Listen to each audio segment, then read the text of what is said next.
Hi, I'm Bob DeLeo, the former Speaker of the Massachusetts House of Representatives and now a University Fellow at Northeastern University, and also what I'm most proudly of was recipient of the Courageous Award from the East Boston Social Center last year.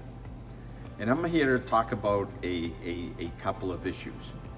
First of all, I'm not sure how many people fully realize or understand the unbelievable work that goes on in the social centers here in East Boston, which serves not only East Boston, but many of the surrounding communities as well.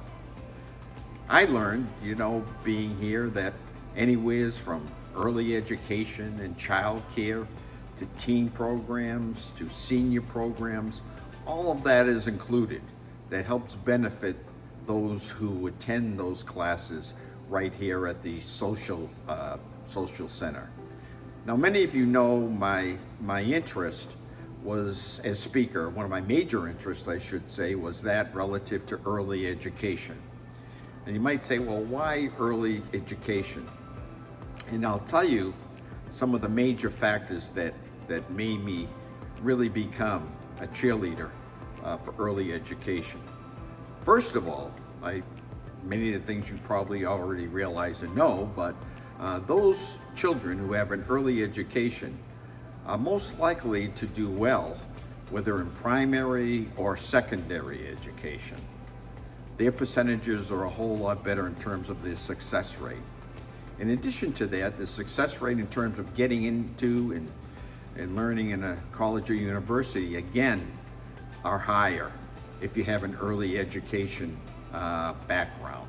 And finally, those who have an early education are less likely to get into any criminal activity or incarceration than those who don't have that early education. So for all of those reasons and a number of others, I found it important that this was really an issue that we had to support at the State House. And there was something else that I learned. I spoke about early education at a Greater Boston Chamber of Commerce event once and talked about a business community coming in to support early education. And it was unbelievable in terms of the support and interest I got in terms of talking about early education with the business community. And when I sat them down and I said, let me just ask you, what is it that with the early education issue, why you're so supportive of it?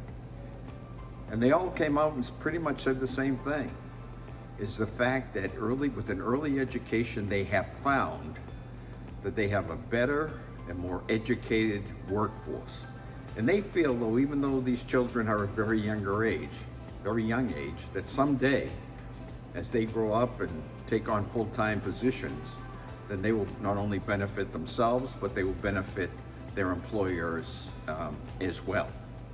So when you think about that, I think it's also important for the Massachusetts economy. And one of the other things I would like to mention, I've had the ability to take a look and be in the various facilities here at the East Boston Social Center, as I had mentioned earlier.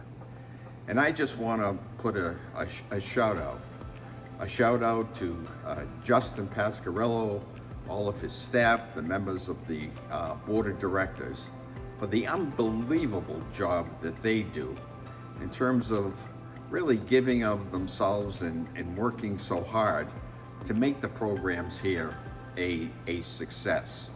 And I also had the ability, while I was Speaker of the House, to work with Representative Matero as well, who was very helpful in terms of my time being at the House and supporting of the early education. And finally, I just wanted to say one thing. When you talk about how these programs can continue to survive, you think about a number of other things. And many of you may say, well, they get grants. They get grants from the state, they get grants from the federal government, and they're successful at that. And yes, that's true. But I will tell you one final thing. This place can't survive just on grants from the federal and state government. It takes all of you to help. And you do that by the fundraising and being a part of the fundraising here at the social center. Now they have one major fundraiser that they have each year, which I had mentioned earlier in terms of honoring me. But what I'm here today or tonight, whenever you may be watching, is the fact that I hope that you will give. I hope you'll give in some way or form, whether it's attending the fundraiser, raising money for the fundraiser, being on the committee, or being of any assistance whatsoever. Because if we're going to continue to have these wonderful programs that help the folks in this area and beyond this general area, then it's important that we all take part and that we all do what we can to make sure that we give them all the proper financial benefits that we can. So I thank you for watching, I thank you for listening, and most importantly, I thank you for giving.